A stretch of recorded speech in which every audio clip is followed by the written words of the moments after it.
All right, so I want to touch upon an interesting subject about the Gerim, converts, righteous converts, which are non-Jews who decide to convert to Judaism and to become Jewish.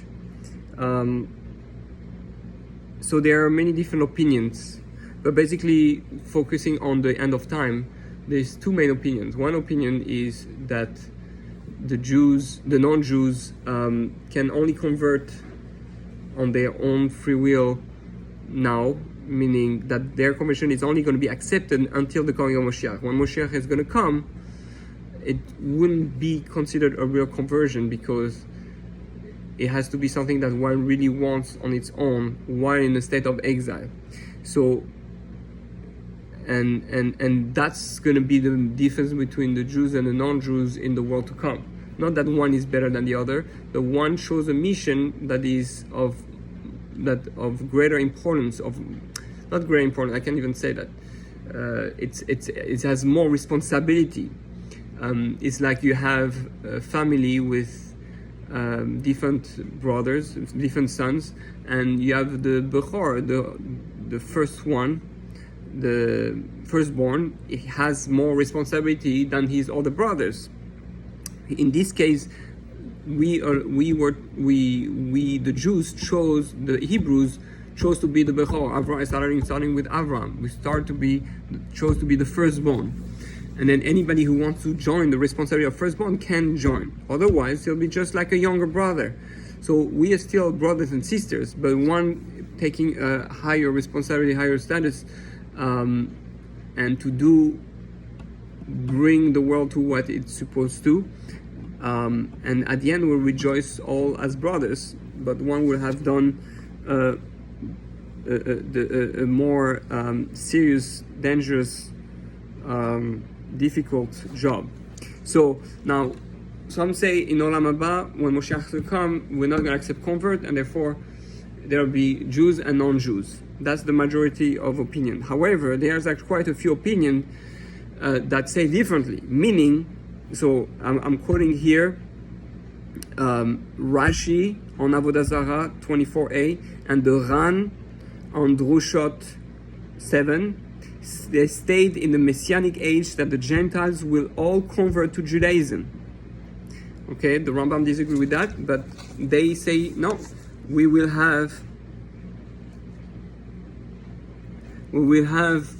will all be Jewish.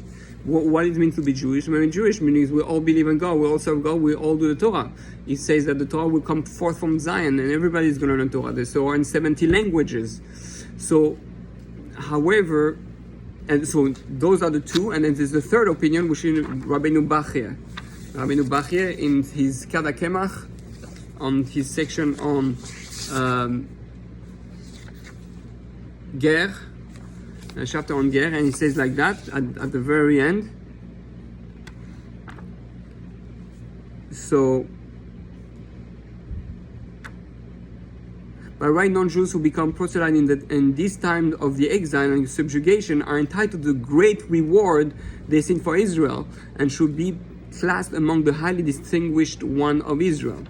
They choose during this time of darkness, and Hashem loves them even more than the Jews who converted, the Hebrews who converted to become Jewish at the time of the giving of the Torah and all the miracles, because they do it in a moment where it's not clear that there is a God, or that not as much clear without the miracles, all that. So they are at a very high level.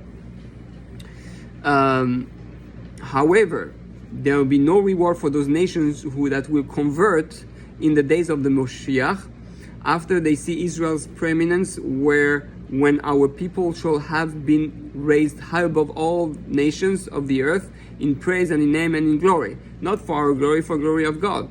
Their conversion will not have been for the sake of God, for they failed to convert in the time of our distress. So it's easy to convert when everything is clear, but when everything is right, to take that responsibility is easy when things are good. To say thank you when things are good, easy. When things are bad, not that easy. Even though they will come voluntarily to be converted, we will not accept them willingly, as the sages commented. Whosoever shall gather with thee shall settle on account of thee. Whosoever shall gather with thee, with you, in your poverty shall settle on account of you in your success. So from this we learn that only those who convert when we were impoverished will dwell among us. So we're speaking about living in Israel as the Jewish people.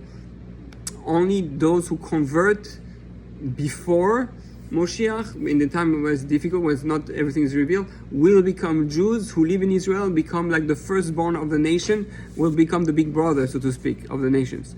However, nevertheless, and the others, and the also no, they will still have the Spanish, and will have all of them will not be considered Jewish. They will be considered non-Jewish, righteous non-Jews, but not Jewish.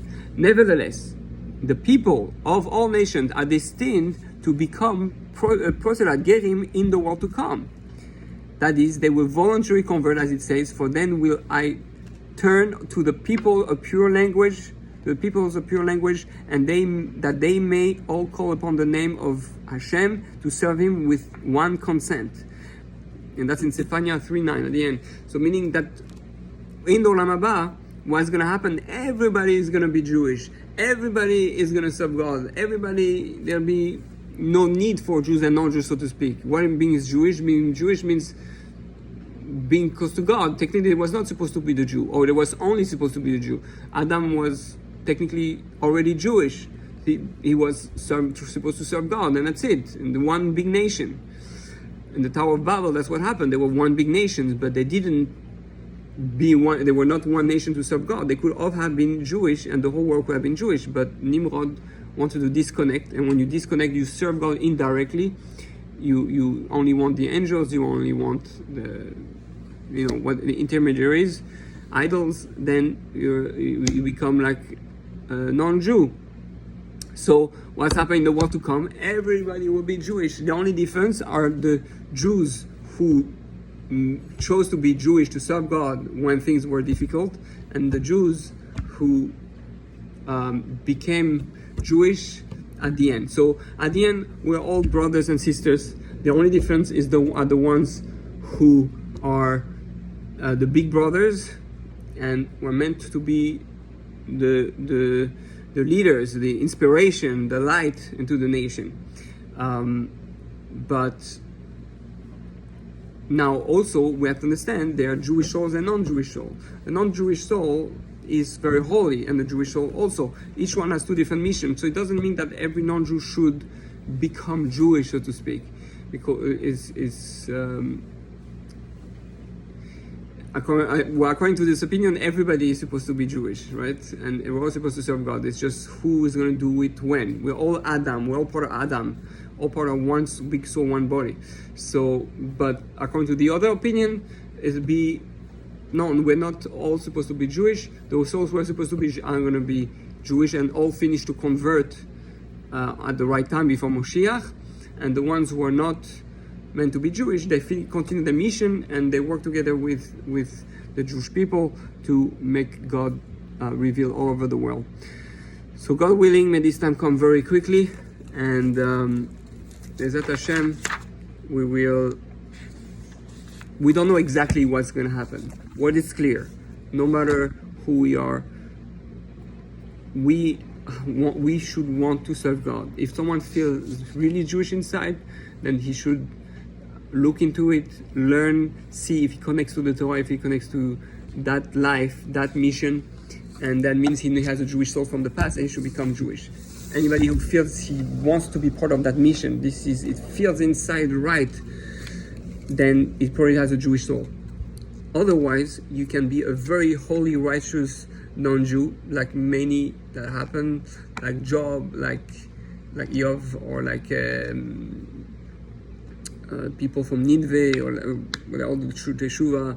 There are a lot of righteous non-Jews. I don't have anyone specific in mind. We know there's a lot of very holy people. Maybe Buddha was a holy guy.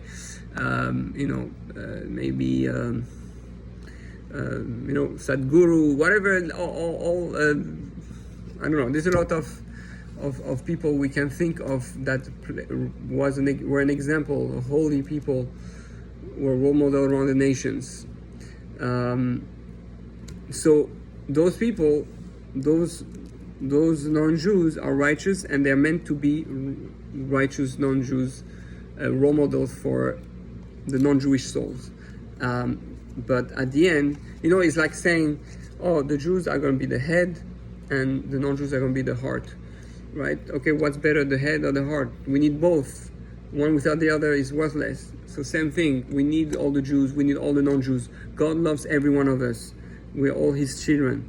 It's all a matter of mission, responsibility, who we are when we are.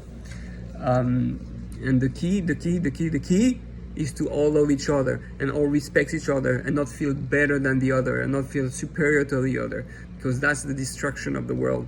This is destruction of who God is, of what misunderstanding God. God will not create a world where it's about competition. God will not create a world where it's about looking down on someone else. The moment there's something like that in a religion, is the destruction of that religion, is the destruction of God's true intention in how the world should be. We are all one, and we should all love and respect each other, and respect each other's position, level, and as we know, we cannot judge anyone. Anyone has a different level. So may we all be successful in finding our mission, in loving everyone and respecting everyone, not judging anyone negatively, and understanding that everybody has his spot, everybody has his place. Rav Nachman of Breslov says, the day you were created is the day that God decided the world cannot exist without you. So you are necessary to the world, you matter to the world, you matter to God, no matter whether you're Jewish or non-Jewish. And we just each one has to find, what's my way in this world? How I'm supposed to give most to this world? How I'm supposed to love this world? Start loving everyone. Start giving to everyone. Start uniting with everyone. Give. Love, love, love, love. That's who we are. That's what we are. Ramchal says God created the world so that one can give good to another. God give good to us. A husband give good to his wife. The parents give good to their kids. The kids give good to their grandkids. A friend give good to his friend. A brother to his younger brother. Vice versa. And right. That's what we're here for. So may we all be able to achieve that and bring the final redemption. Amen.